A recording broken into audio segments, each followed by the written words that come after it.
GM folks, this is me Anon. Let's take you on a journey of the technicalities of SoulBoard. Yeah, so let me show you in the camera. This is the SoulBoard. If you can see, I've hooked up the test SoulBoard right now, and I'm going to press the reset button in order to trigger a reset. As you can see, a reset has been triggered, and it has. This is the secure local network over which this has. You might think this is HTTP, but no, the entire wrapper itself is HTTPS. So it's sort of like a cluster in which all these modules behave. So right now it's communicating through that. Now that is done, let's go ahead and fire up our Golang trusted execution environment server. Obviously, this is deployed in a trusted execution environment for our purposes. You can see it here. Yeah, so it's detecting me. The red one is low confidence score, and the green one is the high confidence score, as you can see. Now, the interesting part is that it is not detecting new faces. If you see, it's just 6 faces constant. Why? Because of intersection of union. So it has a mechanism to detect duplicate faces. Now, but you must be wondering, this module can be hacked, right? Well, let me tell you how that is prevented. And meanwhile, our data will also be aggregated over on the Solana blockchain. We can see the hash as well. Well, this is the PN532 tap module. This tap module is used in small proximity areas. This is the SP32 slave module, which will be used for mining in the future. And this is our camera module. Now, this module right here houses the AT-ECC608 secure chip module. What that does is, well, that stores our private key. So this is what happens. The node mesh captures views via the RNN NFC thing. Now that feed is signed using the private key on the secure element. Okay. The firmware hash using SHA-256 is taken of the entire code.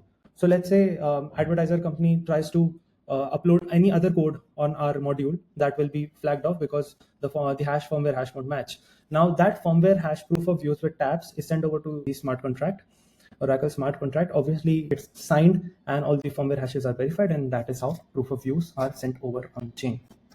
Now, for demo purposes, we also have this module data here. So I'm in Jodhpur right now. It detects where you are. Well, right, it has a GPS module built below the SP32 cam through which it detects. So I'm in Jodhpur right now. You can see my views are being tabbed here. Right now, I haven't tabbed any, so it is not, no tabs are being recorded. Yes, so as you can see, IDL is generated and the data is successfully sent on chain. So yeah, that's the AdMojo module. Rudy will next guide you to the AdMojo tab. Thank you guys. Hi all. So this is Rudy this side, and as we had Anon explain us about like how the module works, how the entire SoulBoard works entirety. I'm here to give you a short glimpse of how we work for protocol, how a protocol entirely works, what are the smart contracts and what are the other software GBU stuff. So we have a user who can be an advertiser, who can be an ad service provider.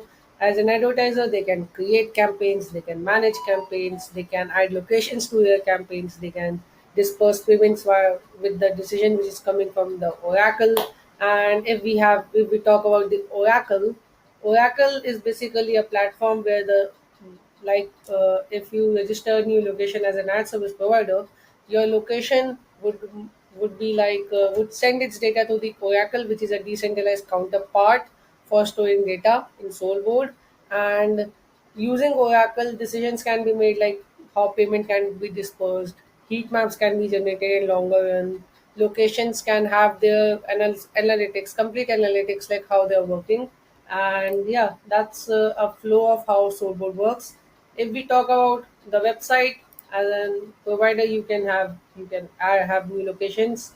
Okay, like if I see like this location, it has like 4 locations, have 8 slots, and these are the number of locations I've added during my tests.